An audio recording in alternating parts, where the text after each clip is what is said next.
foi originalmente, né, uma medida provisória editada no início do governo Temer. Foi uma das primeiras iniciativas do governo do Temer, foi editar essa medida provisória. Ela mais tarde foi convertida numa lei, né, então foi ratificada pelo Congresso. E se a gente for pensar, então, do que se trata o novo ensino médio, na verdade, ele ainda não é nada. Ele é apenas um conjunto de normas, né, sendo a principal delas a Lei 13.415. O que essa lei fez foi, na verdade, alterar a LDB, a Lei de Diretrizes e Bases da Educação. Né? Então, quando a gente pensa na reforma do ensino médio, a gente está pensando, na verdade, em uma alteração legislativa que modificou a LDB, sobretudo no capítulo da Lei de Diretrizes e Bases da Educação, dedicada ao ensino médio. E aí, em função disso, a gente vai ter uma série de regulamentações, de normas infralegais, como, por exemplo, as DCNs do ensino médio, né, as Diretrizes Curriculares Nacionais, a BNCC, que é também uma norma, que foi, então, consolidada aí na resolução número 4 de 2018, uma resolução do MEC. A gente tem uns referenciais aí para os itinerários formativos, na portaria 1432, também de 2018, também do MEC. E a gente tem, enfim, né, parâmetros curriculares para o ensino técnico e demais normas aí complementares do Conselho Nacional de Educação, um órgão do MEC, e também as eventuais normas complementares de cada sistema de ensino. Bom, então, se eu pensar aqui na arquitetura, né, na arquitetura, digamos assim, normativa da educação, né, e principalmente aí do novo ensino médio, o que a gente tem é alguns aspectos da educação descritos na Constituição, principalmente princípios constitucionais, no artigo 206 da Constituição. A gente vai ter uma LDB, uma lei federal, e essa LDB ela vai, né, digamos assim, determinar o que é a educação e o que é o ensino para o MEC, que vai ter o papel de regulamentar, de posteriores regulamentações, a exemplo aí das resoluções, portarias, pareceres e diretrizes. Bom, mas tudo isso aqui ainda é no âmbito federal, né? Como é que as coisas se dão nos estados, nas escolas, por exemplo, da rede privada? Como é que funciona isso? Toda a regulamentação da educação, ela então depende, né? Toda lei, toda norma assim federal geral da educação depende de uma posterior regulamentação, que é feita, né, pelo MEC a nível federal e é feita pelos conselhos estaduais a nível estadual e pelos conselhos de educação municipais a nível municipal. Então, no caso aí dessa reforma do ensino médio, né, a Lei 13.415, ela alterou a LDB. Isso implica que o MEC, então, edite uma série de resoluções, portarias, pareceres, diretrizes, para dar cabo, digamos assim, né, normatizar essa lei. Por sua vez, então, quando a gente vai chegando nos níveis federativos, né, mais baixos, estados e municípios, a gente vai ver que esse papel que cabe ao MEC no nível federal, ele é feito pelos conselhos estaduais e municipais de educação, que tem, então, que regulamentam, né, a partir de resoluções, pareceres, orientações e consultas, esse novo ensino médio. E, finalmente, né, a última etapa, digamos assim, a gente tem as várias normas, né, portarias, orientações circulares internas das secretarias de educação e de cada sistema de ensino. Ou seja, a Secretaria de Educação também participa, de certa maneira, da regulamentação, mas sempre dentro dessa estrutura, digamos assim, hierárquica. Veja, então, que os princípios constitucionais, assim como também os princípios que estão lá na LDB da educação, eles se irradiam por todos esses órgãos que são responsáveis também por normatizar o ensino médio. Bom, a gente tem, então, os princípios da educação lá no artigo 206, eu vou pular essa parte, e a gente chega, finalmente, então, no novo ensino médio, né? E o que é o novo ensino médio e como que a filosofia aí entra nesse novo ensino médio? Bom, em primeiro lugar, né, o que essa alteração trazida pela 13.415 fez foi instituir a famosa BNCC, que nada mais é do que um novo currículo, um currículo que agora não é mais voltado a objetos de conhecimento ou a conteúdos de ensino, mas é arquitetado, digamos assim, com base em habilidades e competências, principalmente habilidades e competências socioemocionais. E aí uma das coisas, né, que a BNCC ela acaba gerando é uma redução, digamos assim, do que geralmente a gente considerava ser disciplinas, né, física, química, biologia, sei lá, educação física, português e também filosofia, né, ela torna essas disciplinas não mais em disciplinas, mas em áreas do conhecimento. Então, se a gente pegar aqui o artigo 35A, um artigo novo, incluído pela 13.415, a gente vê que a gente não encontra mais disciplinas dentro do texto da lei. O que a gente vê é a diluição das disciplinas nas áreas de conhecimento. E aí as áreas de conhecimento são 4, com uma quinta parte aí, digamos assim, diversificada. E aí, então, como é que fica, né, a filosofia, a nossa disciplina de filosofia, ou então outras disciplinas como sociologia, geografia e história? Bom, simplesmente não fica enquanto disciplina. Ela entra no texto da lei apenas como estudos e práticas. E aí, né, entra tudo junto, né, estudos e práticas de educação física, arte, sociologia e filosofia. E a gente não tem mais, então, a obrigatoriedade da filosofia. Ou seja, aquele direito que a gente havia conquistado lá atrás, da obrigatoriedade de filosofia e sociologia, a gente simplesmente perdeu. Né, a gente tem aí outras, né, também, né, que era antigamente disciplina, como arte, educação física, tudo também diluído nesse novo vocabulário aí pedagógico normativo, né? Ensino de arte, por exemplo, agora trata-se de expressões regionais e não necessariamente uma disciplina, né? As artes visuais, tudo bem, tem lá suas linguagens, né? A ensino de arte, né? Tem lá suas linguagens, mas então, novamente, são linguagens e não disciplinas. Muito próximo dessa ideia aqui de estudos e práticas. Bom, no meu estado, no Rio de Janeiro, é um dos poucos estados da federação que a gente ainda não tem uma regulamentação completa dessa reforma do ensino médio. Outros estados como Paraná, São Paulo, enfim, outros estados da federação já concluíram esse processo. O Rio de Janeiro e a Bahia é um dos poucos estados, até onde eu sei, que ainda estão na fase, digamos assim, de discussão no Conselho Estadual de Educação para saber como eles vão regulamentar esse novo ensino médio, inclusive aí, né, as próprias disciplinas. Mas como é que está se dando aqui no Rio de Janeiro? Né, eu tive acesso essa semana a uma minuta do Conselho Estadual de Educação, uma minuta da regulamentação que vai sair. Provavelmente essa regulamentação vai ser apresentada aos conselheiros e ela vai ser votada pelos conselheiros, né? A composição do conselho não é muito favorável a nós, professores. E aí, como é que está lá, né, nessa minuta, que ainda não foi aprovada e nem foi divulgada, né? Nem deveria estar aqui, mas, bom, já explano logo, né? Vejam como filosofia e sociologia entram, né? Entram novamente como estudos e práticas, repetindo o texto da lei. Ou seja, se a gente voltar lá se a gente voltar lá na arquitetura normativa, né, como é que funciona esse processo de regulamentação do ensino médio, a gente vai ver que as secretarias de ensino, sistemas de ensino, têm uma certa autonomia dentro aí, né, dos parâmetros estabelecidos pelos conselhos estaduais, que, por sua vez, também tem uma certa autonomia dentro dos parâmetros do MEC, da LDB, enfim, e da própria Constituição.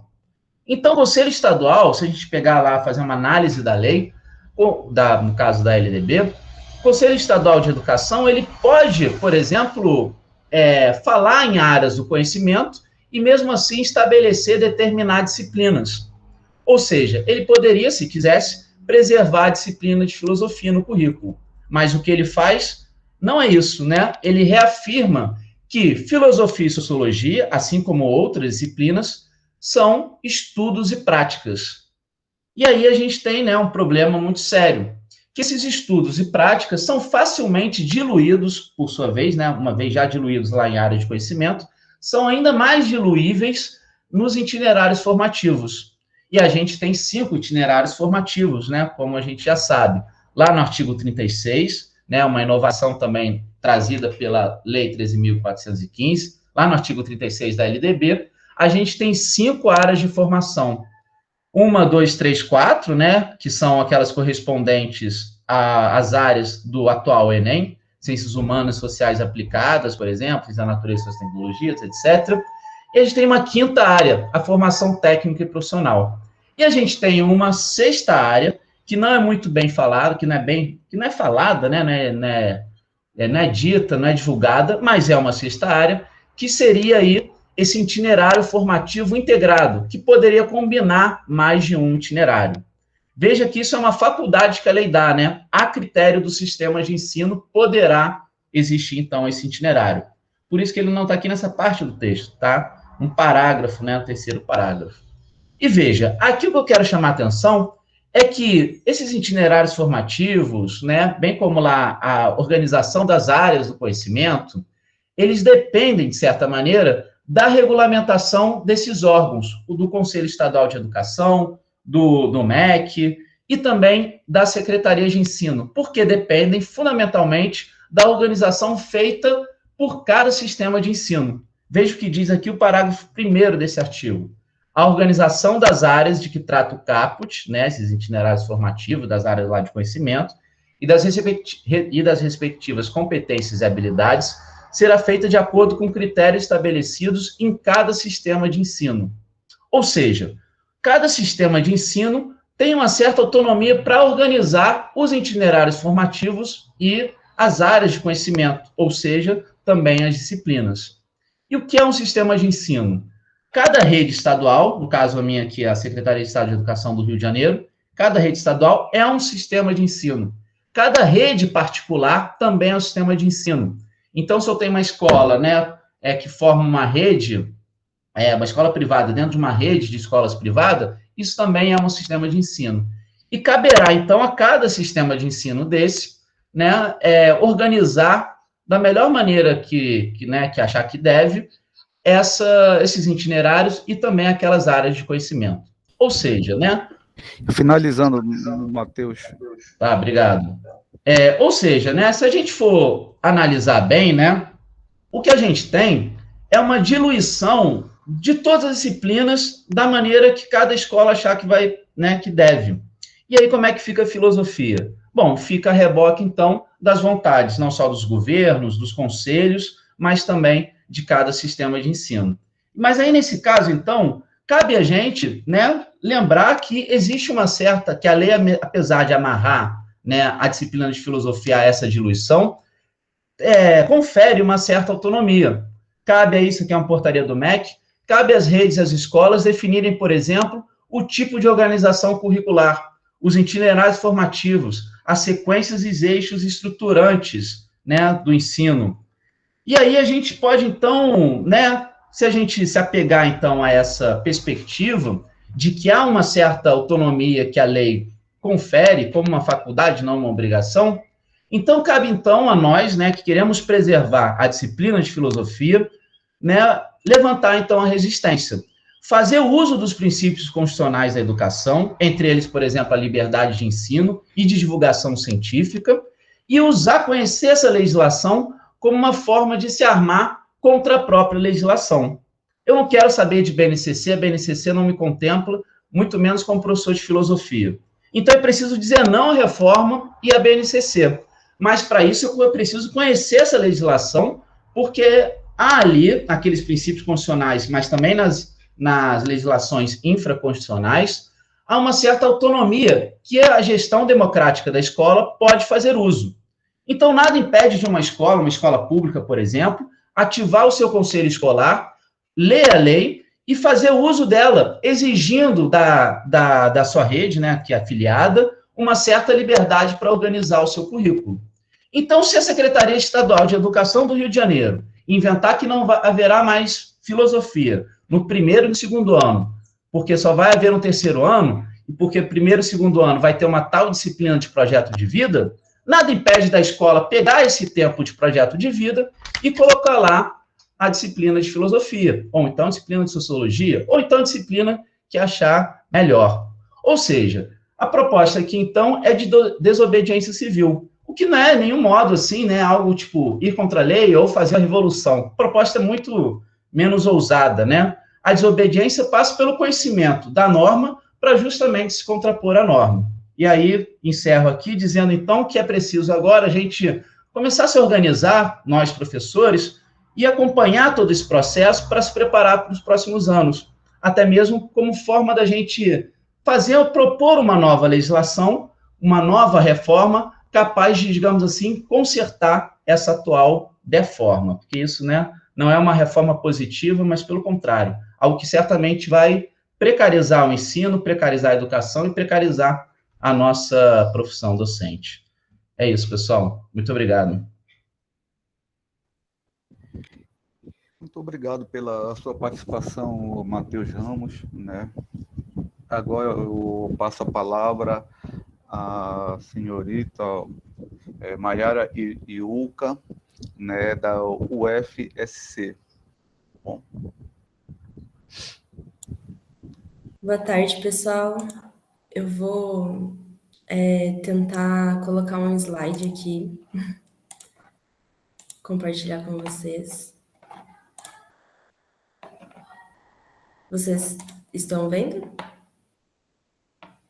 Beleza. Sim. Deixa eu ver. Opa, só um minutinho. Deixa eu só...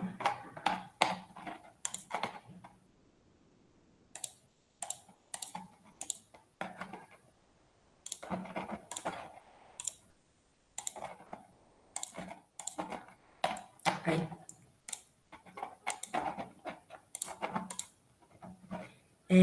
Bom, então eu vou começar a apresentação, tá? Todos vocês me escutam bem? Escutando sim. Legal. Então, boa tarde, meu nome é Maiara Iuca, sou estudante de filosofia da pós-graduação da UFSC e eu estou desenvolvendo uma pesquisa de mestrado com o tema da educação na área de ontologia contemporânea. No geral, a minha proposta é fazer um levantamento sobre algumas questões que permeiam o ensino público brasileiro, pensando naquilo que aprendemos na nossa época como uma espécie de educar, na medida em que consideramos o diagnóstico da técnica moderna, como Heidegger conceitua, que também é a época da consumação da metafísica. Eu, basicamente, vou tentar explicar um pouco do título, e muito provavelmente eu não vou conseguir dar conta de explicar todos esses temas da técnica, da consumação da metafísica com a devida atenção que eles merecem, mas eu vou tentar fazer alguns apontamentos e alguma possível interpretação entre uma compreensão da técnica moderna, a consumação da metafísica e em que medida a gente pode situar uma discussão sobre o educar nessa perspectiva ontológica. Então, falar do educar no contexto brasileiro não é de simples resolução, né, ou análise para abordar esse tema. Ele pode ser tanto abordado por uma perspectiva política, socioeconômica ou pedagógica. E, de início, eu gostaria de pensar em como nós poderíamos pensar sobre o educar como um modo como nós nos educamos na nossa época. Então, nós optamos por traçar características que parecem configurar um sistema educacional a partir de orientações e indicações sobre determinados conhecimentos. Então, para situar o educar em uma discussão sobre a questão da técnica, nós vamos compreender também a técnica a partir das suas características e configurações no nosso contexto atual. Em que medida que a gente vai conseguir fazer isso, né? Eu não estou buscando meramente identificar o educar brasileiro como um educar técnico, mas eu vou buscar questionar quais são os critérios que fundamentam a ordenação, a organização e o planejamento de um sistema educacional no Brasil. Isso, assim, no geral, né? Isso significa que nós vamos buscar entender em que medida podemos dizer que certos aspectos técnicos podem ou não invadir o educar, mas, além disso, essa é uma tentativa de nos aprofundarmos no debate sobre a própria validade do diagnóstico de uma era da técnica e suas consequências ontológicas para a nossa época atual. Então, para avaliarmos em que medida podemos nos basear em um contexto ontológico, técnico, como configuração de uma época, nós vamos partir da leitura heideggeriana dos conceitos de produzir e pensar. Então, ao seguir a leitura da história da filosofia ocidental como realizada pelo filósofo alemão, eu busco rastrear o conceito de técnica desde a fundamentação grega, a partir de um produzir como um fazer algo, né? Acho que é a definição mais básica que a gente dá por enquanto. Mas na modernidade, o produzir ele vai ser caracterizado essencialmente por um desafio à natureza e não mais por uma perspectiva de cultivo como na técnica antiga. Na nossa interpretação, indicamos que o produzir desafiador da modernidade se sustenta no pensamento calculativo, que busca, ao buscar matematizar as forças da natureza, revela o seu aspecto de organização, planejamento, exploração e distribuição de forças da natureza. Esse processo organizacional técnico, digamos assim, configuraria toda uma época, na medida em que todo fazer algo está voltado para uma mobilização técnica que requer a todos os entes a serviço da técnica. Isso significaria, grosso modo, um produzir para o produzir. O Heidegger fala sobre isso no texto A Questão da Técnica, em 1953. É um texto que se situa após a virada de pensamento do filósofo. Mas, no geral, a questão sobre o ser e sobre essa perspectiva do diagnóstico da técnica aparece nos escritos posteriores à década de 30. E já que tocamos nesse assunto, né, da configuração de uma época, para entender o que isso significa, a gente está falando de produzir e pensar numa perspectiva de configuração de uma época. Então, por consumação da metafísica, nós compreendemos uma configuração ontológica e epocal, onde as características do produzir como um desafio e do pensar como essa matematização das forças da natureza conduzem o ser ao esquecimento. Esse é o diagnóstico final dos escritos do Heidegger em relação à época, né? Ou a ontologia da nossa época. O esquecimento do ser, ele reflete uma espécie de esvaziamento de sentidos e uma apropriação inadequada dos significados das nossas vidas. O contexto do esquecimento do ser, ele revela também um esgotamento das questões filosóficas. Mas, pensando isso no nosso contexto, seria interessante também nos perguntarmos se nós não teríamos nada mais para propor filosoficamente, justamente nesses tempos sombrios, né? Que, no final das contas, dá tanto a pensar. Mas, enfim, nesse contexto, não estamos falando do educar numa perspectiva existencial ou subjetiva, mas propomos situar o educar ao nos questionarmos sobre como nos educamos em relação a uma época. Então, gostaríamos de propor uma reflexão sobre isso, né? Se as questões filosóficas elas se esgotam, aparentemente impossibilitando uma apropriação adequada sobre o sentido da nossa vida na época em que vivemos, como podemos dizer que há um educar, um aspecto formativo integral? Aqui as questões filosóficas me parecem interconectadas com uma perspectiva de formação integrada, e não apenas a valorização de conhecimentos que tenham uma serventia técnica para algo. É nesse sentido que eu quero direcionar esse debate assim, sobre o educar. Então, para a gente situar com mais atenção o que nós queremos dizer com esse aspecto formativo, eu trago a BNCC como uma espécie de aspecto que configura algo do educar na nossa época, a partir de uma noção daquilo que nós devemos aprender. Então, é importante dizer também que preciso ter ciência que a BNCC ela não delimita em totalidade o que é o educar no nosso país, né? Existem outros documentos normativos que podem e devem ser discutidos em conjunto, mas devido à impossibilidade de execução disso no momento, eu gostaria de ter a discussão, a pergunta sobre como nos educamos na nossa época. E a minha ideia é que dá para encontrar na BNCC uma generalidade normativa técnica que faz valer-se para todo o território nacional e que tem essa pretensão de indicar e sugerir uma prescrição curricular, né? Então, por mais que a BNCC não seja o único documento, consideramos que a determinação da orientação do currículo nacional contribua para a delimitação das aprendizagens essenciais de cada etapa educacional, constituindo a formação das crianças e jovens em diversas dimensões.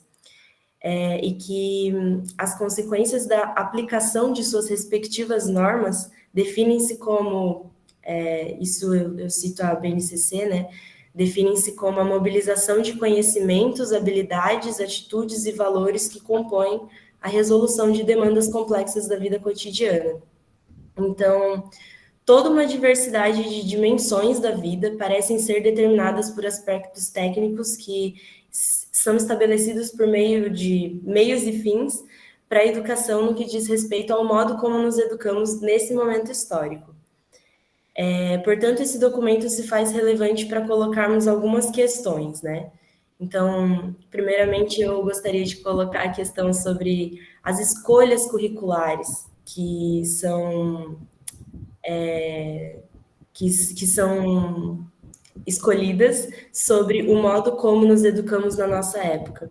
Como essas escolhas curriculares acabam validando um educar que suporta uma suposta falta de necessidade das questões filosóficas. Não é exatamente dar uma solução para essa questão, mas é justamente eu conseguir colocar o problema dessa forma. E outra coisa é como a aplicação dessas escolhas curriculares, elas podem viabilizar, na falta de necessidade das questões filosóficas, também a impossibilidade de educar em toda uma época, já que não há propriamente uma apropriação histórica dessa mesma época em questão, né? Então, caminhando para o fim, essas são as minhas referências. Assim, dá para dizer muita coisa sobre todas essas coisas, muita coisa sobre técnica, muita coisa sobre consumação da metafísica, muita coisa sobre educar, mas, no geral, é sobre conseguir esboçar algumas questões, recolocando a questão sobre quais são exatamente esses critérios que a gente está validando na nossa época, né, sobre o que é importante para a nossa educação nesse nível ontológico e epocal. Então, é preciso uma análise mais detalhada sobre a nossa época, com certeza, sobre o que é ler a BNCC na nossa época, a partir de todo um contexto histórico que não é nem grego, nem alemão, como o Heidegger vai reconstruir, né, a história da filosofia, a partir da Grécia e da Alemanha, mas de um contexto que é brasileiro. Então, envolve defender, a gente resgatar algumas questões que são próprias da nossa época no nosso próprio currículo, e que visa minimamente ou maximamente valorizar a nossa pluralidade e diversidade cultural. Mas também envolve pensar que tipo de filosofia estamos falando quando pensamos nessa contextualização histórica, que também é, no final das contas, uma contextualização política, né? Embora o Heidegger não diga isso.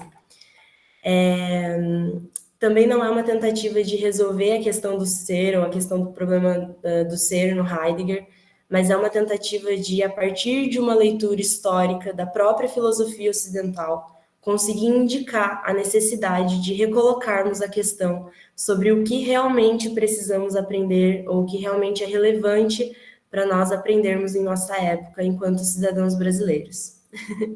É por aí.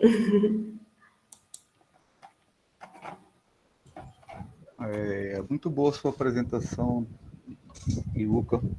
Tá. Obrigada. Bem, agora, pela ordem, né, nós temos o Tiago Sebastião Reis, né, da UFRJ, né, com o tema A Liberdade de Escolha dos Alunos na Nova BNCC. Tá, Ricardo? Aliás, Tiago, a palavra está com você.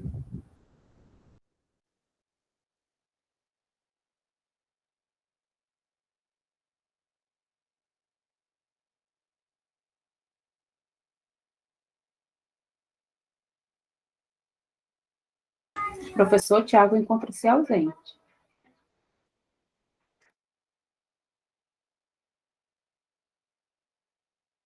Vicente Tiago.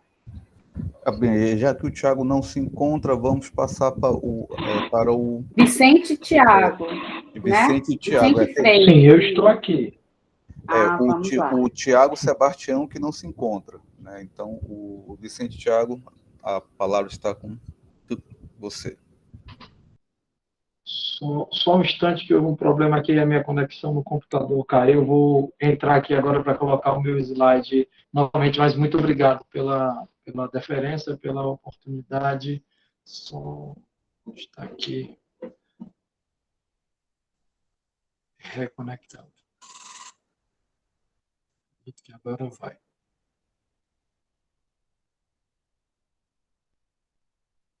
Pronto, vou fazer aqui Vou fazer a transmissão da minha tela.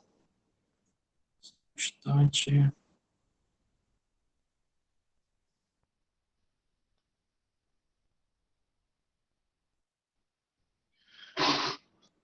Ok, então, boa tarde a todas, boa tarde a todos. Sou Vicente Brasil, sou docente da Universidade Estadual do Ceará. É uma alegria estar com vocês. O tema da minha discussão nessa tarde é se há BNCC, logo não há filosofia, uma reflexão sobre o não lugar da filosofia na atual ambiência educacional histórico brasileira.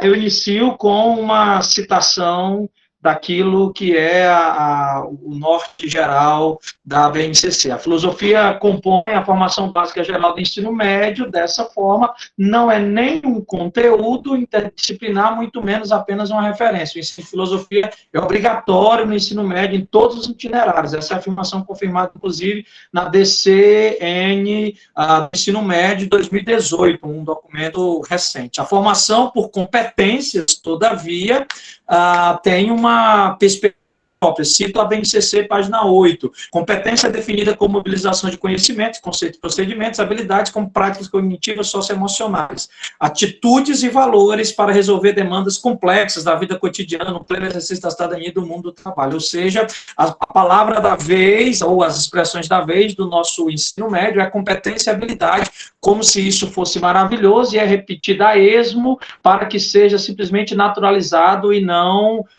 refletido. Contudo, eu apresento 3 perspectivas que denunciam o caráter instrumental desse conceito, ou dessa conceitualização que invadiu o ensino médio de competências e habilidades. Então, com o Libânio, quando ele diz o seguinte: no que se refere à área do currículo, observe que em lugar de currículos rígidos e mínimos para um mercado de trabalho mais geral, então o Libânio está fazendo a conexão histórica com os currículos antigos, com os novos currículos. O que nós temos hoje é que foi necessário instituir currículos mais flexíveis para eixos temáticos mais amplos e diversificados. Alguém pode pensar que isso é maravilhoso, porque tirou, então, a educação do crivo, da opressão, do controle do trabalho, mas, na verdade, nada mais, nada menos é do que uma readaptação às novas modalidades de trabalho, inclusive essa que estamos agora testemunhando, uma espécie de teletrabalho, uma espécie de trabalho virtualizado com todas as suas mazelas e bornais que tem junto. Assim, o currículo tem voltado muito mais para o desenvolvimento de competências e capacidades necessárias para o trabalhador polivalente e flexível,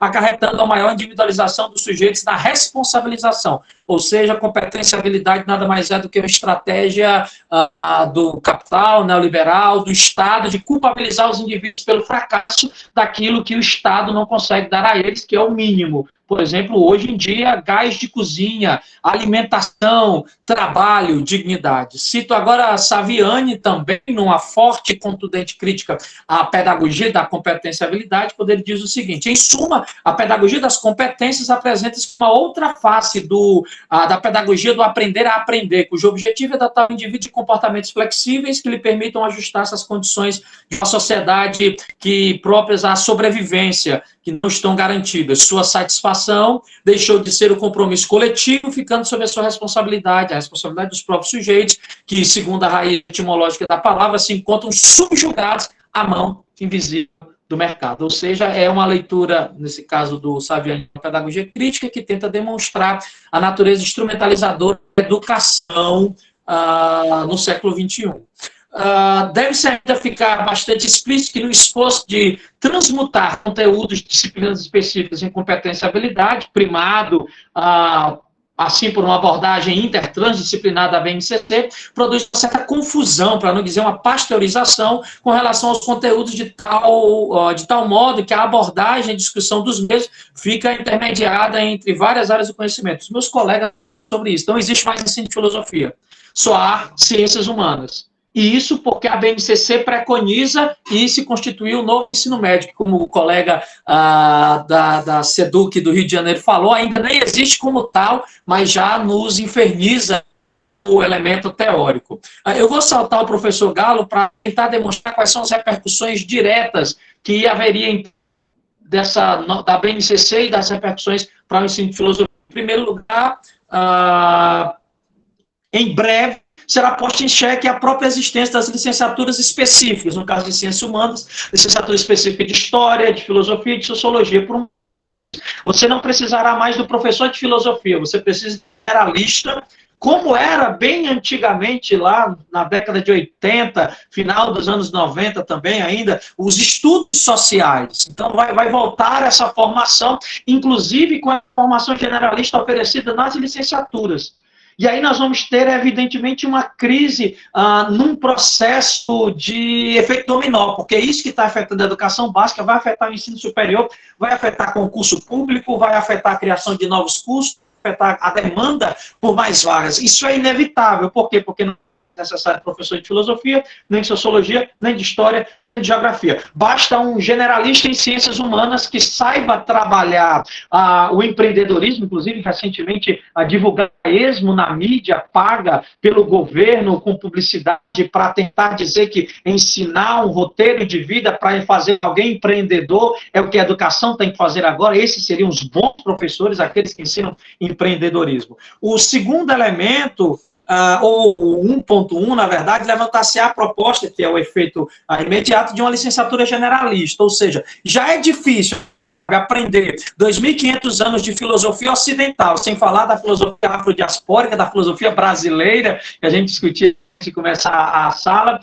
É muito difícil aprender em 4 anos. Você imagina aprender em 4 anos filosofia, sociologia, história, geografia. Sem dúvida alguma, a crise absoluta e total. A consequência inevitável será a unificação de demandas docentes. Dessa maneira, a histórica carência por professores de áreas específicas, como, por exemplo, física, química e filosofia, no Ceará, por exemplo, existe uma CRED, que é a CRED onde eu trabalho, existem 13 mil alunos no ensino médio. Nessa CRED de 13 mil alunos do ensino médio, não existe nenhum professor efetivo de filosofia. Nenhum professor efetivo de filosofia. Apenas temporários. Professor de sociologia, professor de história, professor de educação física, português, artes, dando aula de filosofia. Quando se tornar generalista em ensino médio, ciências humanas, aí é que essa natureza de carência será suprida de qualquer forma. Isso é só uma tomada política burocrática para dizer, não existem mais carências, não precisamos mais de...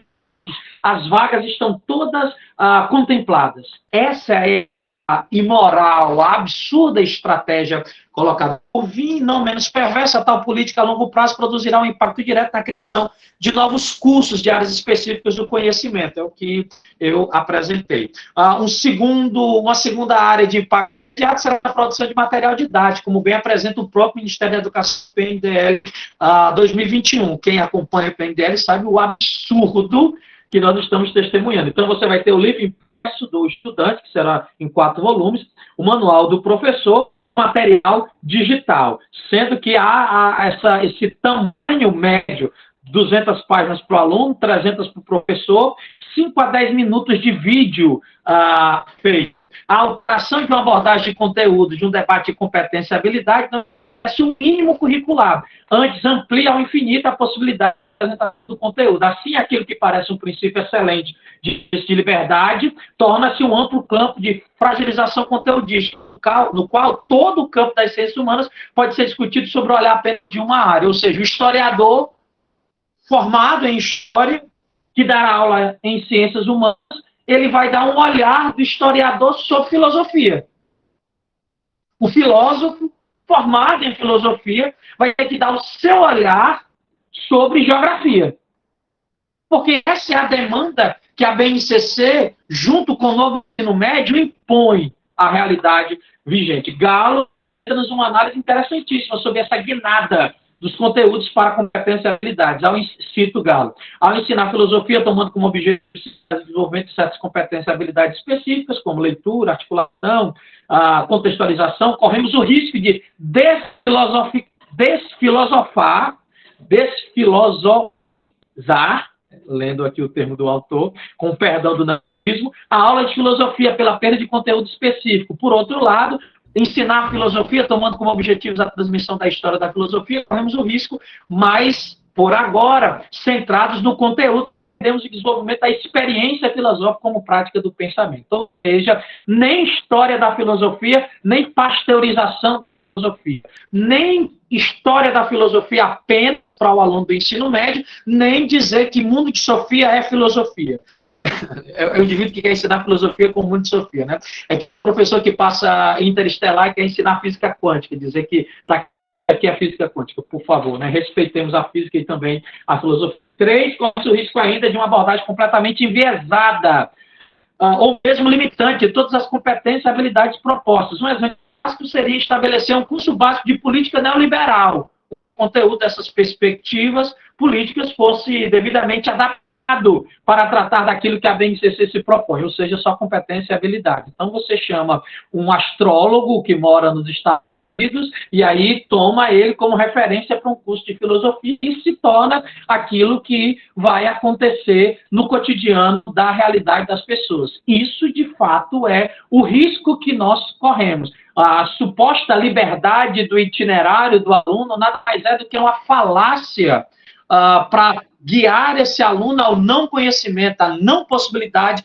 de uma educação pública, gratuita e de qualidade, e nesse caso, talvez até privada. Se tomarmos em consideração o que o colega do Rio de Janeiro, primeiro expositor, falou, na verdade, as escolas públicas vão mesclar todos os itinerários, ou seja, a escola privada vai continuar tudo como está, vai dar ciências humanas, da natureza, linguagens e códigos e matemática, mesclando todos os itinerários. Enquanto a escola pública, pelo menos aqui no Ceará, existem cidades inteiras que tem só uma escola pública, não dá para ter os 5 itinerários. Então, o que a gente vai ter? A gente vai ter, provavelmente, o tecnicismo voltando mais uma vez, a opção por escolas técnicas, que, inclusive, aqui no Ceará já é uma vertente absolutamente real. As pessoas não estão mais sendo formadas para a cidadania, para a compreensão ou para o sonho do vestibular, mas apenas para ter uma formação técnica básica que lhe dá um salário mínimo para uma vida muito limitada. Risco encontra-se exatamente naquilo que apresenta Carrilho, cito, é que se a disciplina cujo estatuto tenha variado no conjunto dos currículos escolares, surgindo, ora, pletórico e dominante em relação a outras disciplinas, ora encurralado e quase desaparecimento, essa disciplina é a filosofia, e poucas disciplinas terão também suscitado tantas discussões e debates sobre seu nível de inserção, o seu tempo de lecionação escolar e, sobretudo, produzir objetivos. É claro, se a filosofia está no ensino médio, ela tem que ser o espaço de discussão, inclusive sobre como vai ser como vai ser lecionado, como vai ser debatido. No esforço de contextualização de temas, há um quase completo esvaziamento dos conteúdos. Então, eu apresento aqui algumas capas dos atuais livros que estão propostos para o PNDL 2021, sendo que existem essas ideias de unificação. É só um livro de ciências humanas. Nós não temos, mas se a gente tinha o absurdo de ter um camalhar para o ensino médio, hoje nós corremos o risco do apostilamento, ou daquilo que seria a institucionalização da apostila. É isso que nós estamos vivendo. Eu termino fazendo só citações de especificamente onde a gente pode pensar certas questões da filosofia na própria BNCC, e agradeço a oportunidade, deixando o meu e-mail de contato. Muito obrigado a todos, uma honra poder estar com nossos colegas do Pará.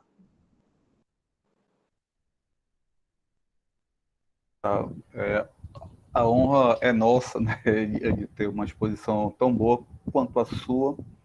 Eu acredito que o terceiro expositor, o Tiago Sebastião, acho que não se encontra, né? Salvo engano. Não é? Então, bem, eu acredito que ele não vá mais expor, né? Então, ganhamos 15 minutos e eu vou abrir para os debates, para discussões. Foram 3 temas, né, de suma importância, né? Bem críticos. Eu parabenizo, né, os expositores, e estamos abertos as discussões, aos diálogos, as trocas de ideias, que isso que é a parte gostosa da apresentação, né? É quando a gente dialoga, ok?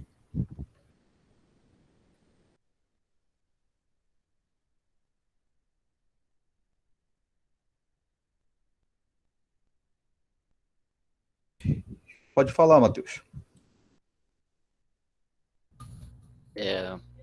Muito obrigado. Bom, eu agradeço também aos colegas da UFPA, pessoal aí dos outros estados que está se somando a esse encontro. E eu gostaria de fazer uma pergunta, talvez, para a Maiara, e talvez uns comentários junto com algumas perguntas para o Vicente. Acho que o Vicente ele foi direto no ponto, né? Ele sintetizou exatamente os perigos que a reforma do ensino médio com a instituição da BNCC representa.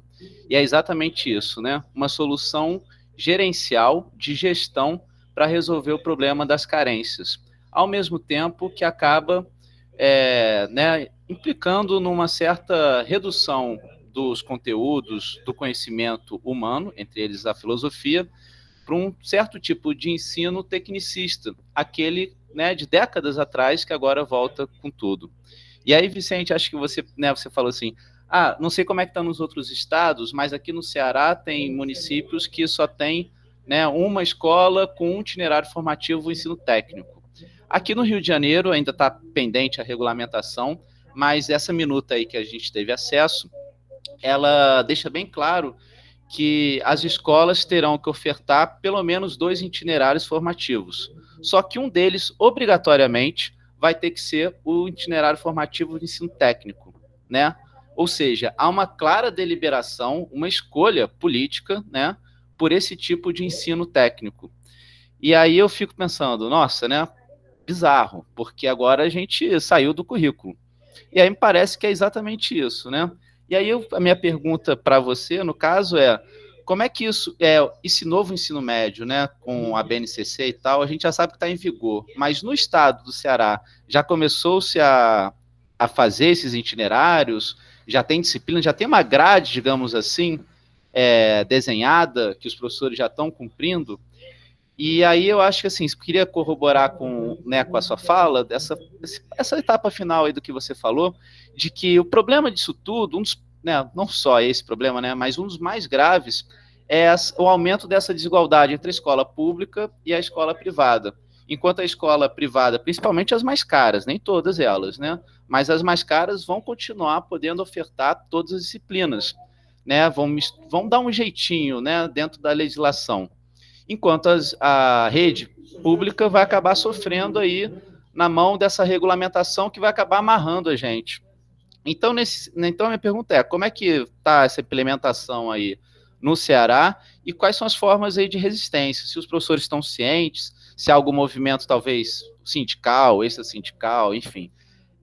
E aí, para fazer uma pergunta para a Maiara, Maiara, achei sua fala muito interessante, e me lembrou aquele texto do Heidegger sobre a obra de arte, quando ele vai falar do sapato, né, tem uma parte lá que está falando da pintura, e aí fala do sapato lá da pintura do Van Gogh. E aí, eu já li esse texto há muito tempo, mas se eu me recordo bem, você me corrige se eu estiver errado, ele vai falar que o problema da técnica, né, é exatamente esse, né, que você passa a olhar a coisa com uma certa utilidade e você acaba perdendo, digamos assim, aquilo que há de mais essencial na obra de arte. Ou seja, há um certo distanciamento do homem, ou sei lá, do ser,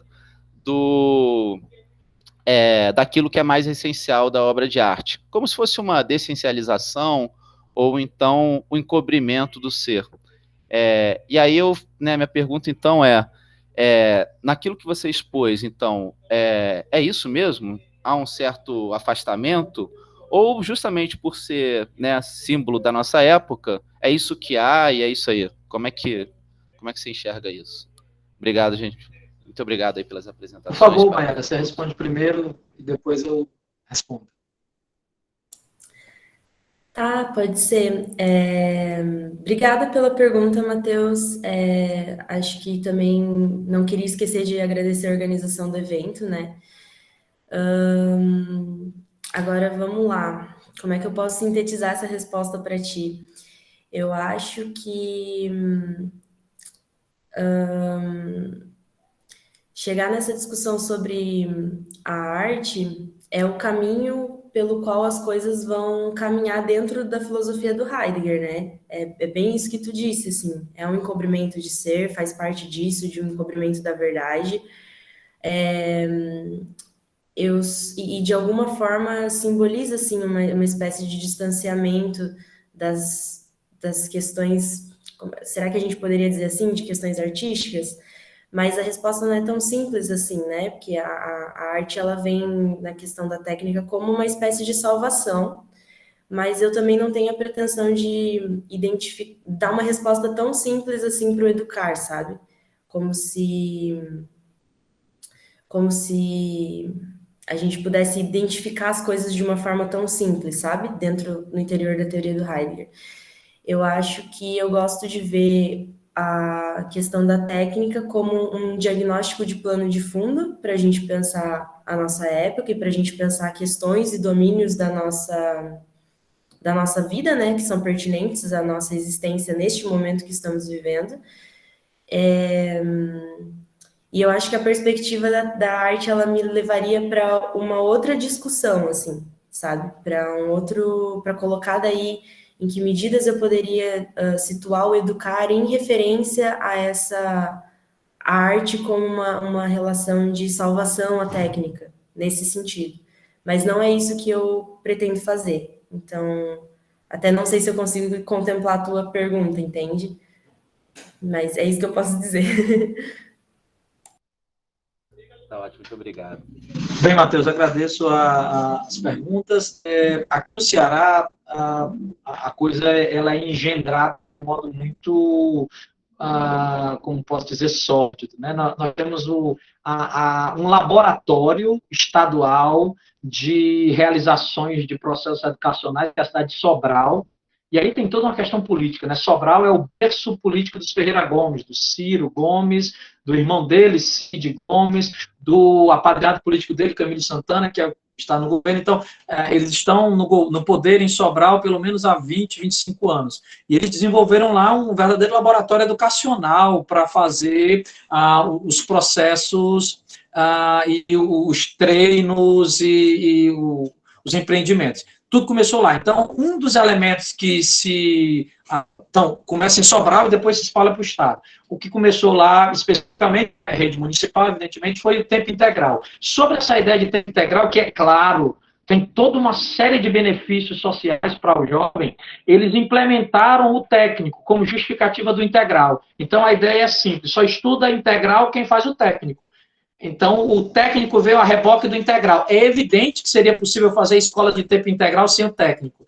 Mas uma justificativa econômica foi a ideia de que, não, só valida economicamente, ou só justifica economicamente a construção e a manutenção de escolas de tempo integral, se esse jovem puder também ter logo uma posição, porque aí ele já sair dessa forma, que começou em Sobral e já espalhou para o Estado, aí é assim que funciona. Vende de fato, existem equipes para vender a ideia que o jovem sai com certificado do ensino médio e carteira de trabalho na outra mão. Que maravilha! E aí se cria essa exclusão. Com isso, nada mais é do que uma estratégia sórdida de exclusão desses jovens do vestibular, porque o ensino técnico ele só tem eles já estão ensinando só a BNCC, eles só têm o básico no primeiro, no segundo, no terceiro ano é basicamente apenas técnico, e aí esse estudante ele sai fragilizado academicamente para o vestibular demais, eles não conseguem acessar o vestibular, a universidade, porque eles não têm o básico curricular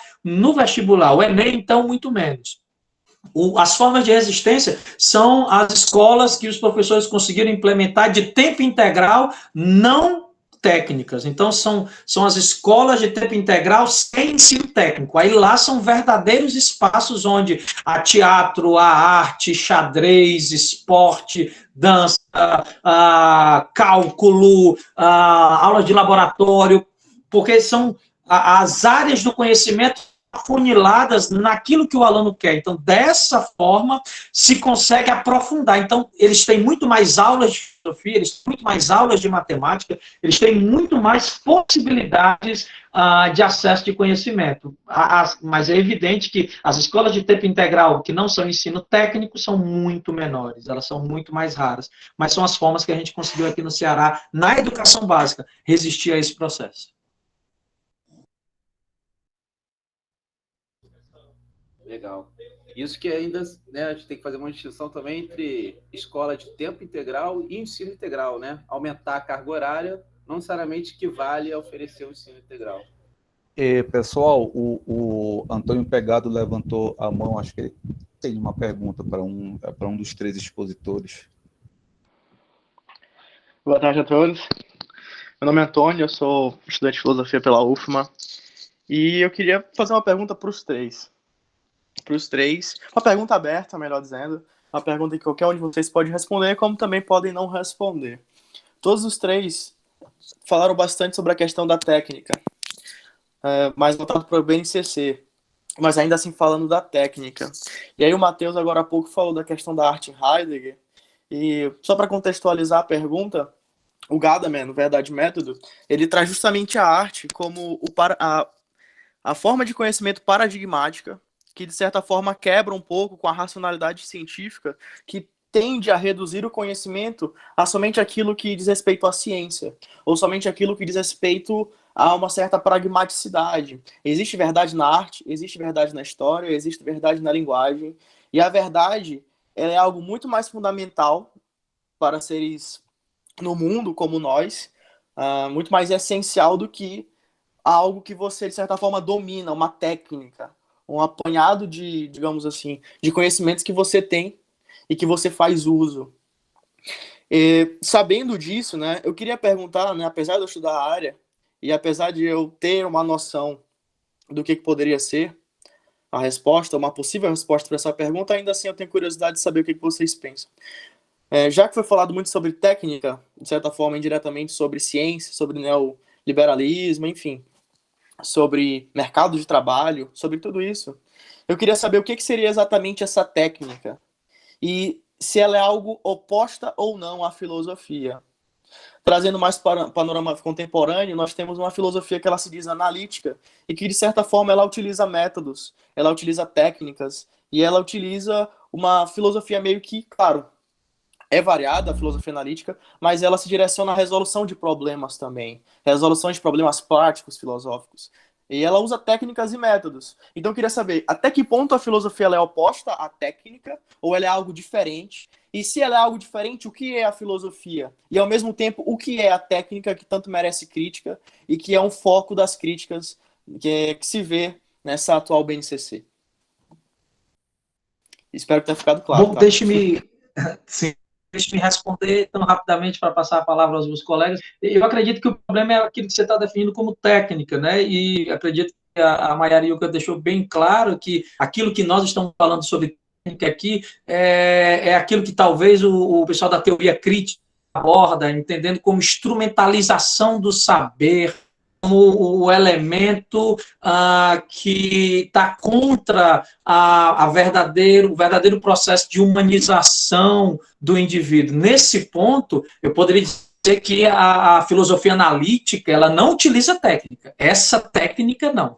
Não, ela não utiliza essa técnica. Sim, a filosofia analítica tem formalidades e tem uma estrutura diferente daquilo que a gente chama de filosofia continental, mas ela não pode ser definida, ela não é justo com a filosofia analítica igualá-la ou aproximá-la do uso da técnica que nós estamos criticando aqui. Esse tecnicismo, essa tecnicidade é aquilo que é o oposto da humanização. Para terminar, para passar aos colegas, eu lembro, de fato, eu trabalho com filosofia antiga, e eu lembro do conceito antigo de técnica, compreendido como um processo que, a despeito de ter um envolvimento corporal, prático do indivíduo, ele não desumaniza.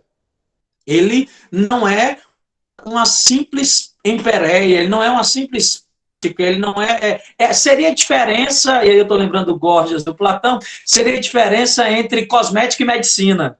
seria a diferença entre medicina e cozinha, o trabalho do médico e do cozinheiro, é a metáfora que o Platão utiliza. Então, nesse ponto, eu acredito que a gente precisa compreender, primeiro, trabalhe, a sua intuição é muito interessante, mas trabalhe o conceito de técnica que você quer ver e, sem dúvida alguma, a filosofia analítica não usa essa técnica que a gente está criticando. Obrigado.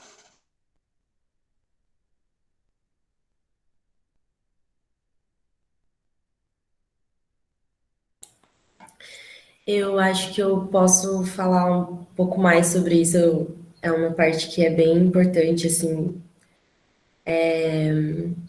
Eu acho que tem várias coisas no que tu diz, Antônio, assim.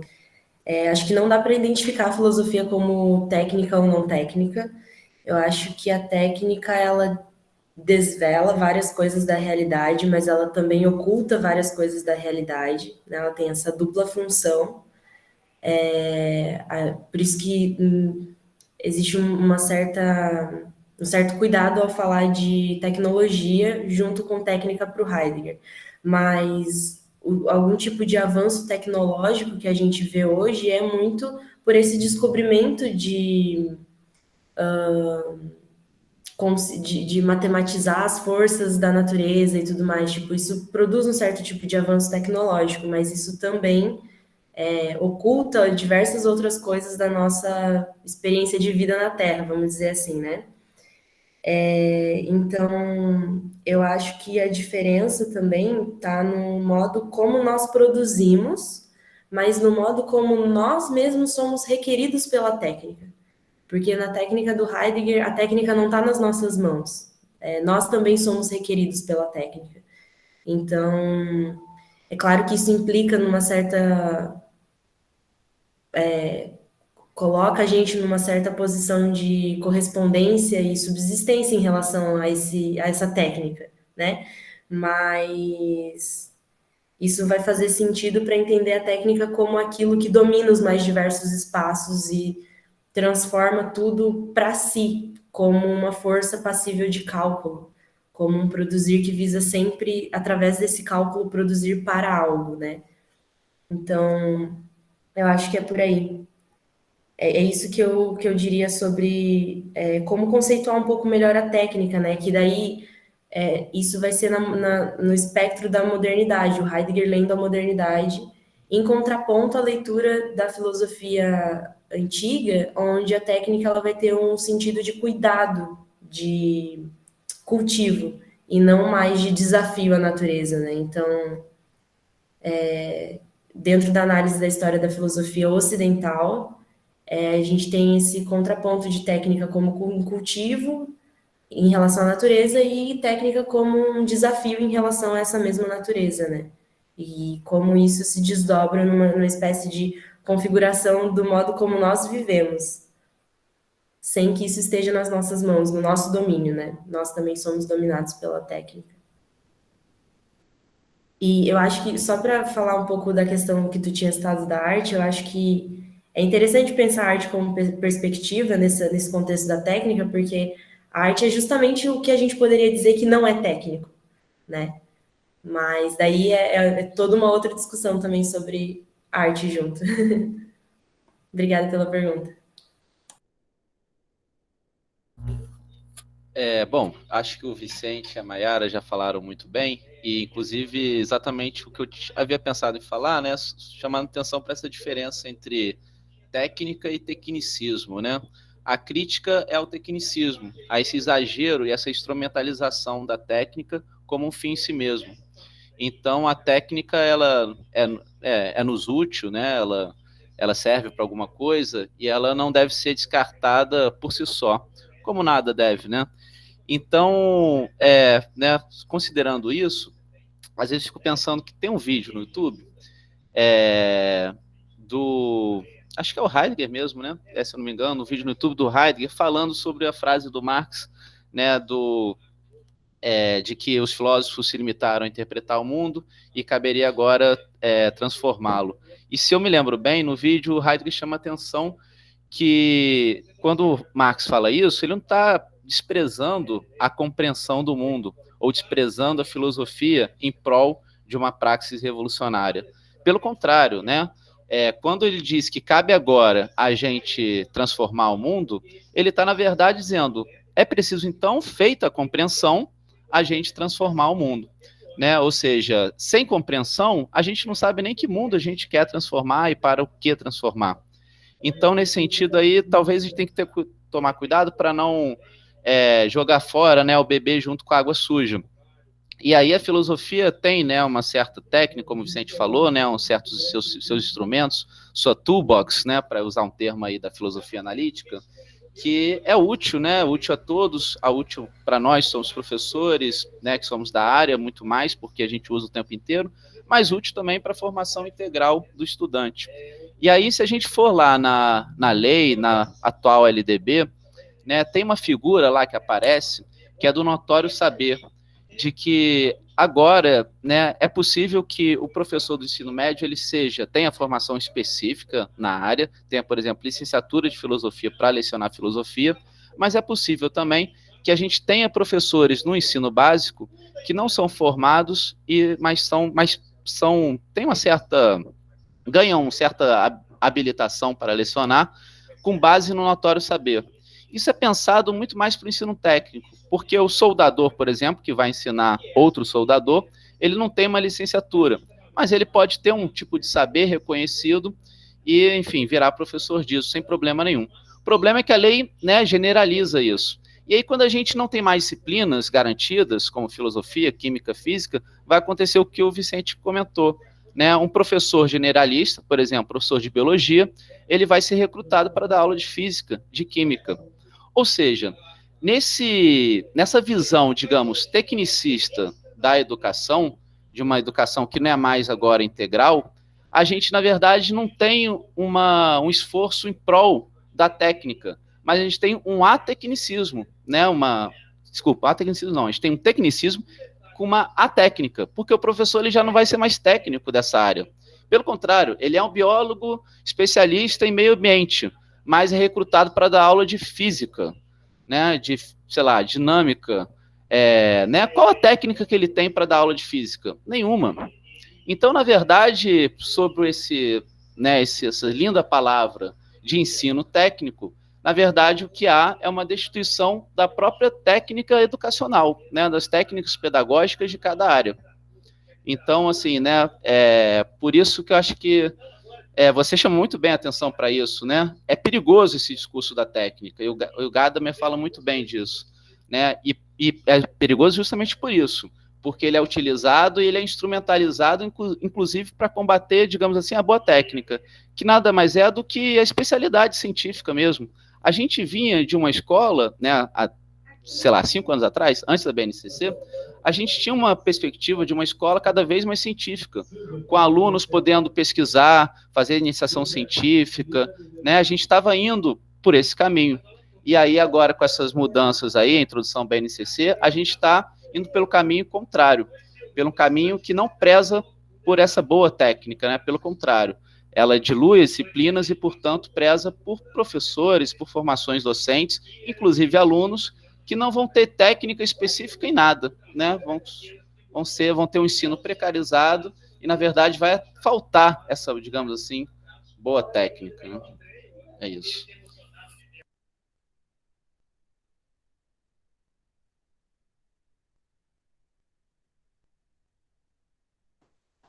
Eu teria uma pergunta para os três, né? Essa é uma pergunta geral. Vocês não acham que também eu senti a falta na explanação, né, a questão do mercado, né, que, pode parecer trivial, mas assim, um professor generalista é muito mais barato do que 5, 6 professores, né, formados, isso se pensando desde no investimento do professor, na formação do professor na universidade, né, e vocês imaginam, por exemplo, em média 4 anos para formar um professor de filosofia, 4 de sociologia, 4 de história, etc, né. Aí eu senti um pouco também a ausência desse fator financeiro, né, eu acredito que né, tem um amigo meu aqui o Sintep de Belém, o Beto Andrade, que ele sempre fala que o caos na educação é um projeto, né? Então, assim, é um projeto com viés econômico, né? Então, enquanto tiver a ideia, por exemplo, na cabeça do seu Paulo Guedes, que educação é gasto e não investimento, né? É uma discussão bem trivial, básica, mas às vezes o básico é o mais complexo, né? E nos passa desapercebido. Então, vocês não acham que por trás, né, de tudo que vocês falaram, que logicamente é uma grande verdade, né, não está também o velho mercado, né, agindo e dizendo assim, olha, é mais barato fazer assim, né? É uma pergunta bem trivial, bem básica para a gente ir desenrolando, né? É para os três. Eu acho que eu gostaria de falar alguma coisa primeiro.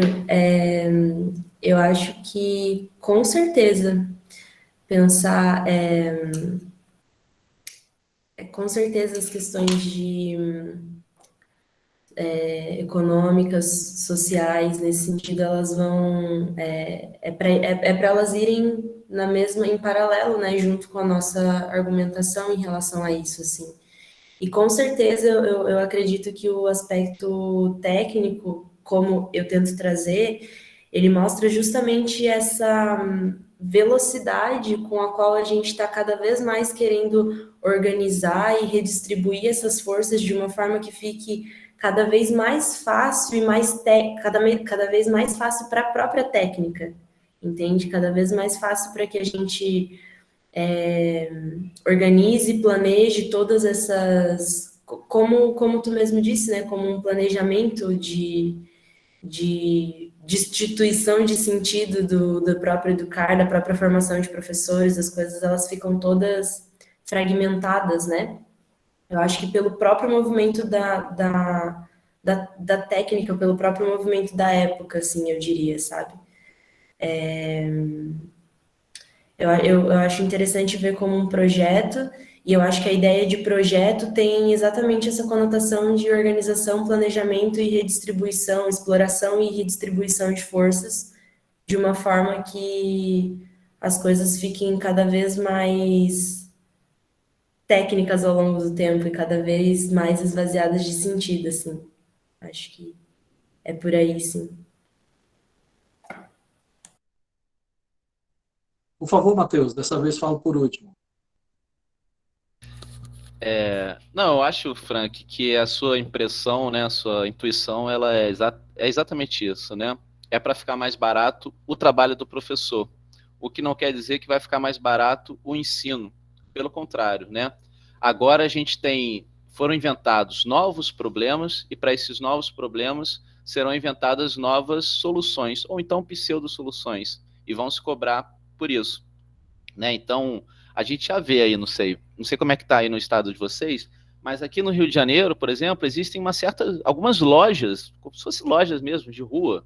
Tem assim, Banco do Brasil, lojas americanas, aí tem um comércio de soluções educacionais, né? Empresas dedicadas a bolar, gerir, não sei, criar algumas soluções que eles dizem ser educacionais para esses novos desafios, né? Assim eles chamam, da BNCC e da reforma do ensino médio, né? Então, assim, o fato de filosofia não ser mais uma disciplina cria um problema, né? Como é que esses conteúdos da filosofia, que agora são diluídos em habilidades, competências ou então em estudos e práticas, como é que eles vão ser abordados? Será que é o professor de história que vai abordar? E aí como que ele vai abordar? Então, para isso acontecer, né, é preciso ter uma solução educacional, que é o que eles dizem, né? Um produto, né? Então, agora, com esses novos problemas aí criados, que a gente não precisava e nem existiam, criados aí pela essa nova legislação, esses novos currículos, vão se criar novos produtos educacionais. Ou seja, é uma mercantilização mesmo, um aprofundamento da mercantilização da educação, que já vinha acontecendo, mas agora a gente está numa nova etapa com uma maior intensidade dessa exploração e dessa precarização. E aí, digamos assim, baratear o professor faz parte desse processo, né? Faz parte, inclusive, como uma solução para a oferta desses produtos, né? Se agora um professor generalista pode ser alocado em várias disciplinas, né? O professor de história pode dar alguns conteúdos de filosofia e sociologia, eu posso vender muito mais facilmente esses produtos educacionais, pedagógicos, curriculares, né? Eu posso vender, por exemplo, uma apostila, ou então um aplicativo, ou então, sei lá, planos de aula, para que esse professor, que é generalista e, portanto, não formado na área, possa dar conta desses conteúdos aí que ele vai ter que abordar. Né? A filosofia ainda está lá na BNCC, ainda tem aspectos dela lá, então ela não é mais disciplina, mas ela precisa ser dada. E aí, esse processo, digamos, de barateamento do professor vai facilitar, então, a introdução desses conteúdos, desses aspectos aí filosóficos do currículo, por meio de forma transversal. Transversal porque vai ser mediada por um professor que não é da área, transversal porque vai estar em outra disciplina que não é a disciplina de filosofia, transversal porque vai ser atravessado, digamos assim, por esse produto mercantil, né, que mercantiliza a educação. Eu acho que sim, o que eu poderia dizer é isso. Antes apenas de eu responder, professor Frank, tem uma pergunta do Elisson da Costa Barros no chat, depois se eu puder olhar, muito interessante também, inclusive. Mas respondendo a sua pergunta, professor, eu acredito que a BNCC ela é o pano de fundo para a justificativa da precarização da educação no Brasil, e isso como um método estrutural e global, da educação infantil ao ensino superior, como tentei demonstrar as repercussões que a BNCC vão trazer para o ensino superior. Um elemento mais claro desse caráter mercantil, primeiro, é o aligeiramento, né? A BNCC foi sendo construída lentamente, ali no primeiro ano do governo Dilma, e foi sendo constituída. Quando chegou o governo Temer, houve uma aceleração dos debates, dos processos, porque eles temiam não conseguir ficar no espaço dos 2 anos para aprovar, e fizeram essa aprovação de caixa de uma tal forma que justifica o que a gente está passando agora.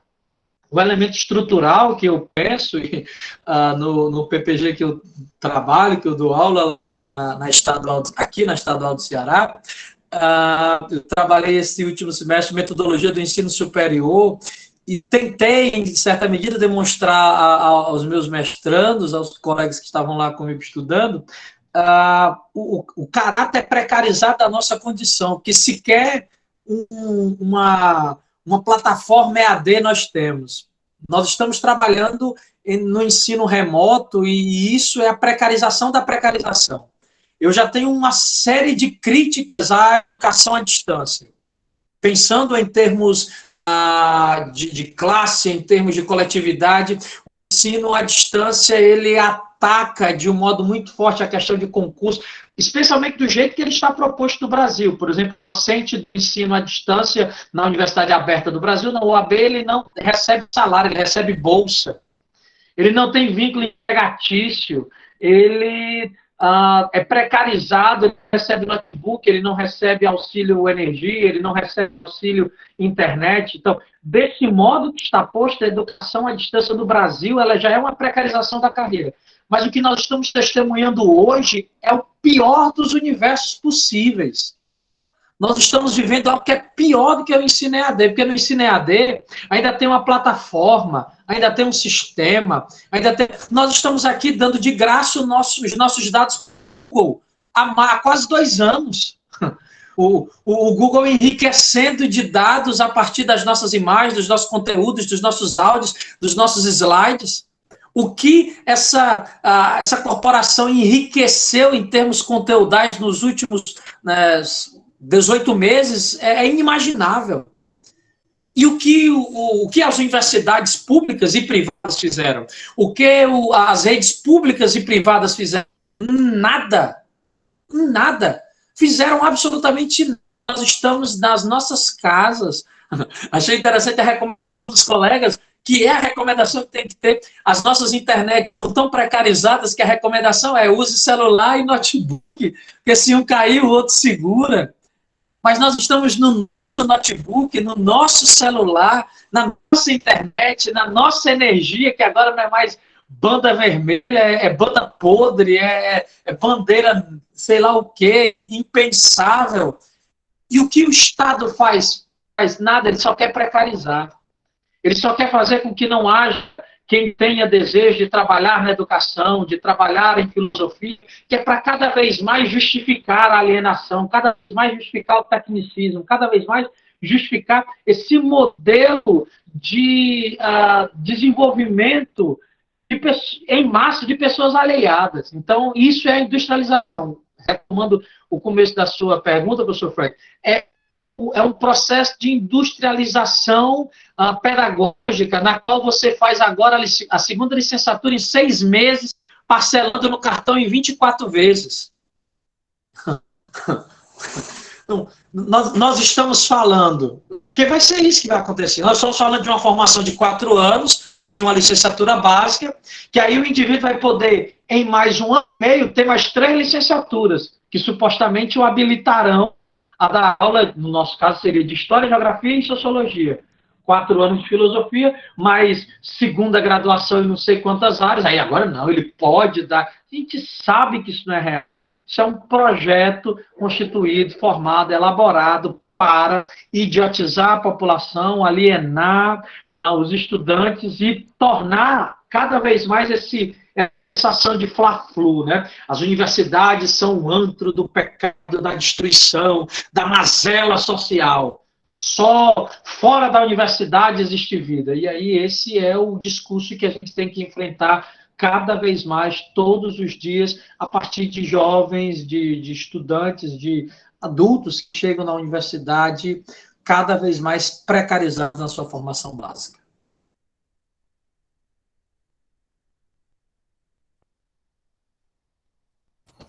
Bem, nós temos uma pergunta do Edson da Costa Barros, né, que é bastante pertinente, né, está lá no chat, acredito que todos já devem ter lido, mas eu vou reler.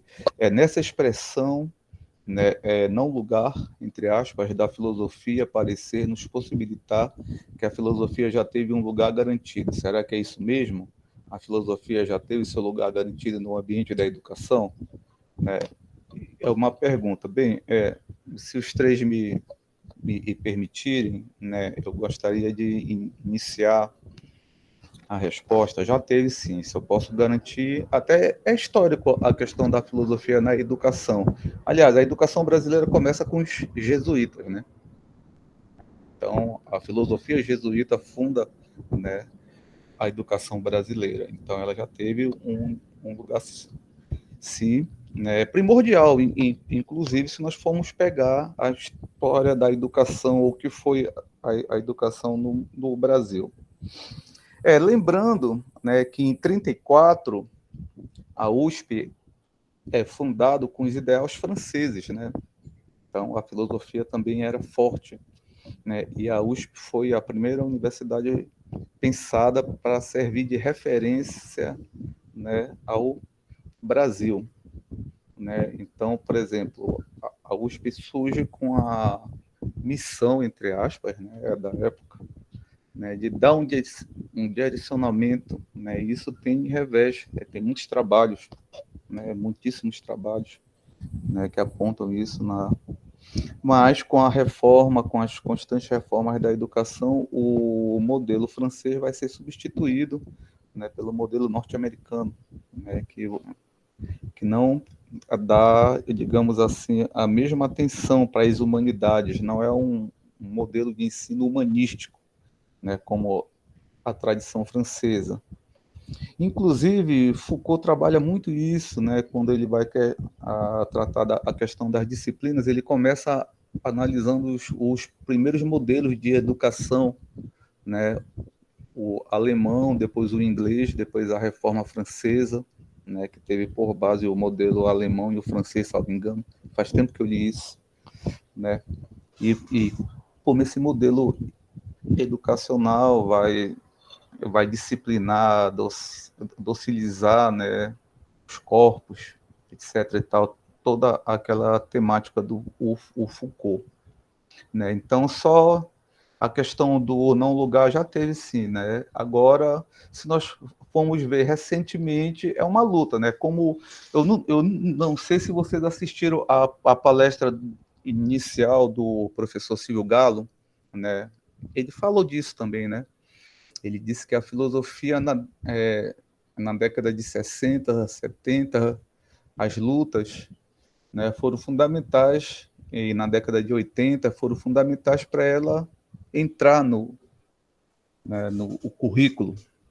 Né, o presidente da República, me esqueço o ano, assina o decreto colocando filosofia e sociologia na grade curricular. Né? Então, isso não foi ao acaso. Ele disse que foi uma luta, né, ferrenha da década de 60, 70, 80, né, e que agora nós temos que nos reorganizar. Então, no meu ponto de vista, eu acho que ela já teve o seu lugar, sim, ela ainda tem, mas se nós formos pegar da reforma, que introduz o modelo norte-americano, não humanista, né, aí nós temos que pegar os teóricos né, que pesquisaram sobre isso, que é um tema bastante complexo, né, que eu costumo dizer que nós conhecemos melhor a formação educacional da Alemanha e francesa do que a nossa mesmo. É o que nós estávamos discutindo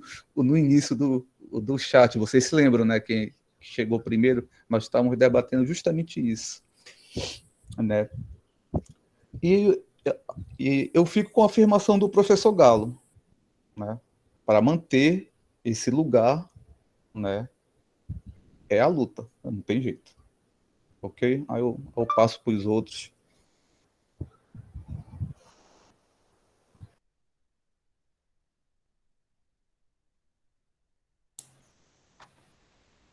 Bom, eu acho que eu também gostaria de colocar algum comentário sobre isso. A primeira coisa que eu pensei quando eu li a pergunta foi exatamente essa perspectiva que o Frank traz de que a filosofia ela é luta para a gente nesse momento, né? Acho que a gente consegue perceber com tudo que aconteceu e que vem acontecendo na educação que não é apenas garantir que nós sejamos uma disciplina, mas que a gente se mantenha no currículo, né?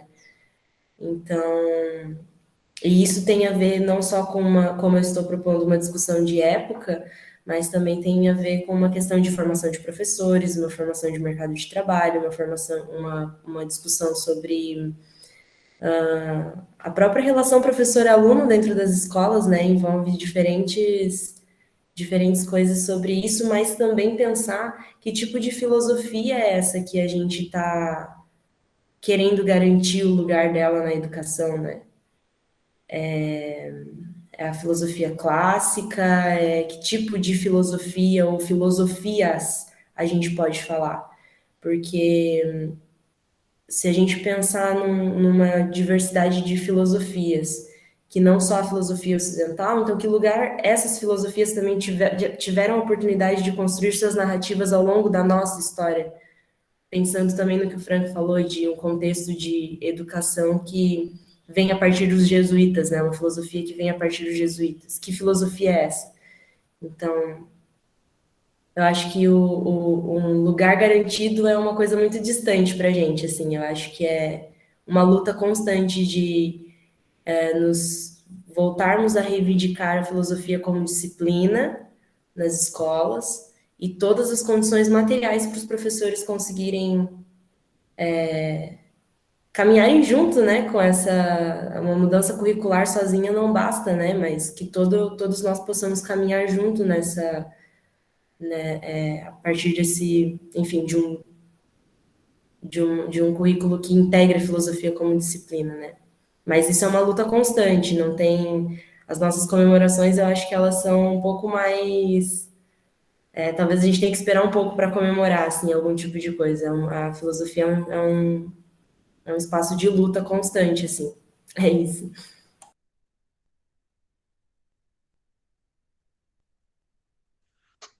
Bom, eu vou peço a palavra. Eu concordo com os colegas, concordo com o professor, concordo com a colega Yuka, sem dúvida alguma, ninguém tem lugar garantido, especialmente no Brasil. Ninguém tem lugar garantido. Contudo, se a gente pensar em termos de ela já teve o seu lugar, eu acredito que sim. Pensando em termos históricos, a educação nasce como filosofia. A paideia é esse empreendimento de formação integral do indivíduo que tem como um dos seus momentos de relevância a filosofia.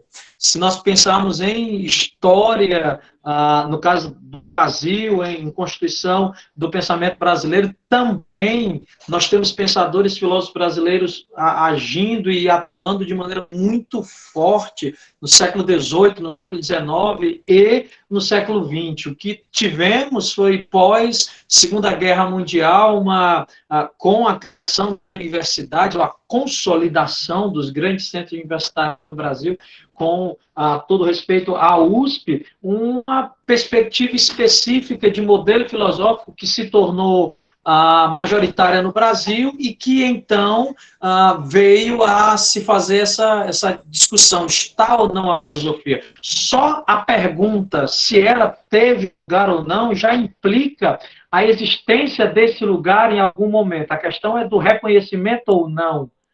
A ausência do reconhecimento deste lugar já é um sintoma, já é um diagnóstico apontado para que a gente precisa melhorar enquanto pessoas que estudam e tentam entender a filosofia no Brasil, enquanto brasileiros fazendo filosofia.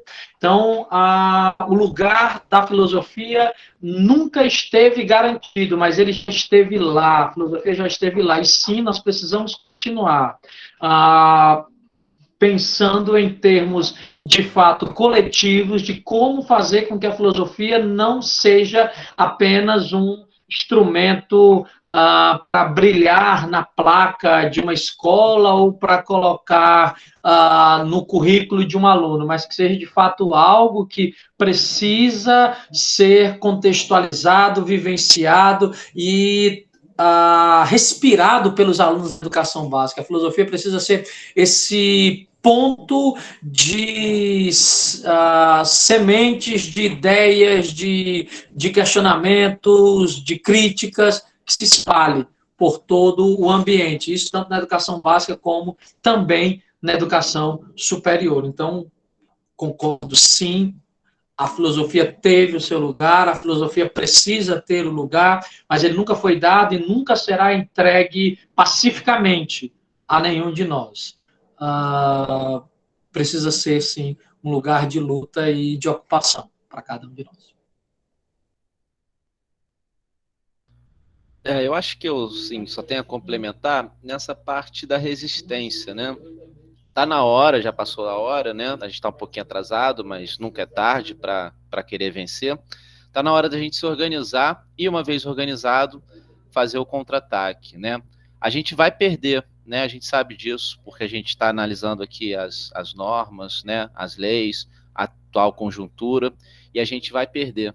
A gente vai ter implementação desse novo ensino médio, da BNCC, no país todo. Mas é possível a gente perder ganhando, né? Perder, sair fortalecido, com uma organização, com uma consciência de que esse tipo de reforma é precarização e vai, na verdade, piorar a qualidade do ensino.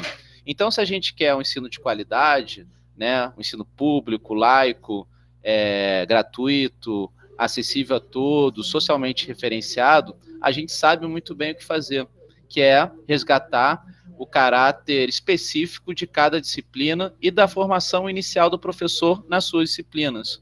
Então, nesse sentido, dá para a gente começar a botar aí no debate público algumas pautas muito mínimas, como nenhuma disciplina menos. Ou então, no caso aqui do Rio de Janeiro, que a filosofia já teve um tempo só no primeiro e no segundo ano, eram 50 minutos e de noite 40 minutos, que a gente fazia uma chamada, uma turma de 50 alunos, ou de 45 alunos, acabava o nosso tempo, né? A gente botava lá, filosofia, data, professor, falta 5 minutos para a aula terminar. Né? Então, isso inviabilizava o ensino da filosofia.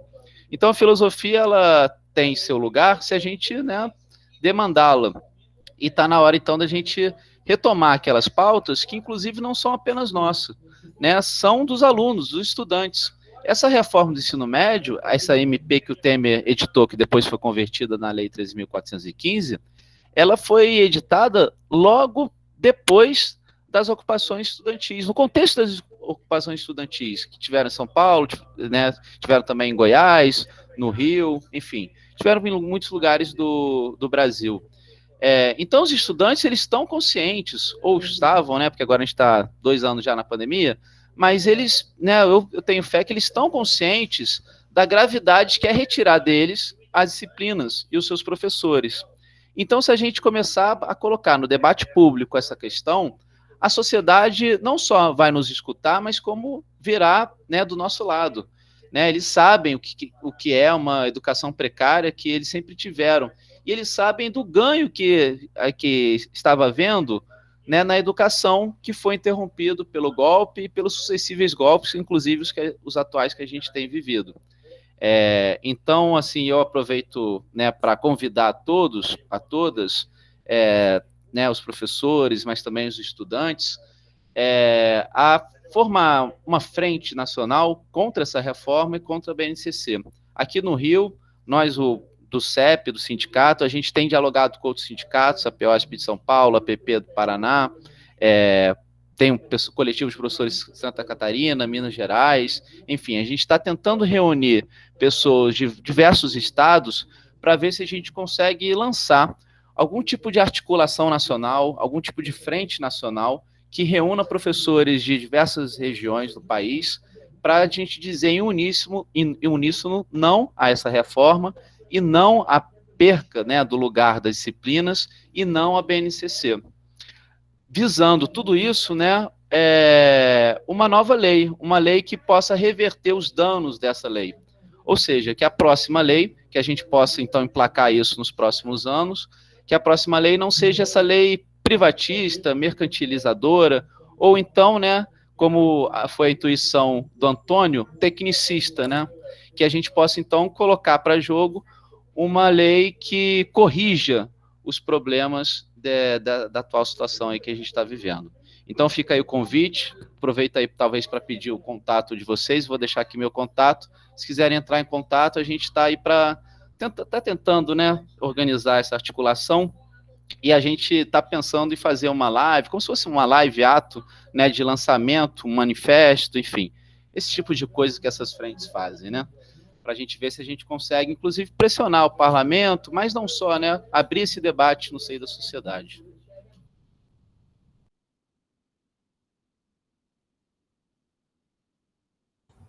Bem, gente, infelizmente, né, nós chegamos ao nosso limite de tempo, tá? Que é 18 horas. Eu acho que a ideia do Matheus é muito boa, né? E nós deveríamos trocar o e-mails, né? Aí o Matheus envia, né, esse conteúdo e nós repassamos, né? É muito boa a ideia, tá? Só que desculpe, nós podemos. Desculpem, tá? Nós podemos, né, trocar também contatos telefônicos, etc. e tal. Vocês coloquem aqui no chat. Infelizmente não vai dar para responder a pergunta da Jéssica Santos, porque nós aqui do evento temos um tempo limite, né, que é 18 horas, ok? E eu também vou ministrar aula às 19 horas e é presencial, ou seja, eu moro num bairro um pouco distante, né? Ainda vou ter que me arrumar, pegar carro, trânsito infernal na hora do rush, etc e tal. Tá, mas eu vou colocar aqui também meu e-mail, etc. Aí nós vamos estar trocando ideias, ok? Uma boa noite a todos e a todas.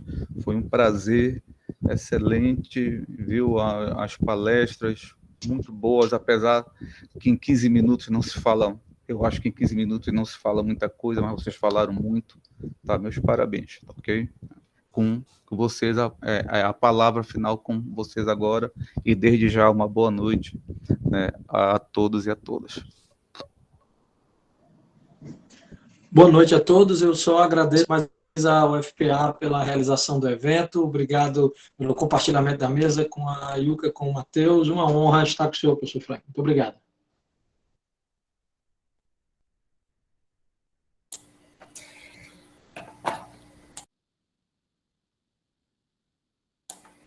Gente, queria agradecer, muito obrigada pelo evento, fiquei muito feliz de participar, muito bom estar na mesa com vocês, prazer em conhecer Vicente, Matheus, Frank também, todo mundo que fez pergunta, que comentou, participou de alguma forma, até a galera que estava escutando e não fez pergunta, obrigada também pela presença. Eu acho muito, muito, muito bom a gente conseguir ter esses espaços, mesmo que dessa forma online, a gente conseguir falar de alguma forma dessas coisas que a gente está estudando, falar do nosso contexto, falar de educação, enfim, é tudo muito urgente. Eu acho que é uma coisa que eu tento trazer no meu trabalho também, essa urgência da gente pensar o que a gente está fazendo, assim, o que está acontecendo, o que a gente está deixando acontecer com a educação, né? Nós temos, quero acreditar que nós temos poder para, tipo, falar sobre isso e colocar a nossa posição mesmo, né? Usar a nossa formação de professores de filosofia para falar sobre ensino de filosofia. A gente tem propriedade para falar sobre isso e de ocupar esse espaço, né? Então, muito obrigada a todos e todas. Eu subscrevo as palavras da Maiara, do Vicente, do Frank. Muito obrigado, professor Frank, pela mediação, e agradeço também a todos os organizadores do evento. Muito obrigado também aos colegas que assistiram, as perguntas foram ótimas, e acho que o debate foi muito frutífero, né, para a gente compreender onde estamos, né, e para onde é possível a gente ir, e o que a gente precisa fazer, né. Agora é resistir, resistir, resistir. E a organização, ela se dá também nesses encontros, nesses debates, então só tenho a agradecer. Muito obrigado a todos, uma boa noite a todas e todos. Anotei aqui os contatos, hein? Vamos dar um e-mail.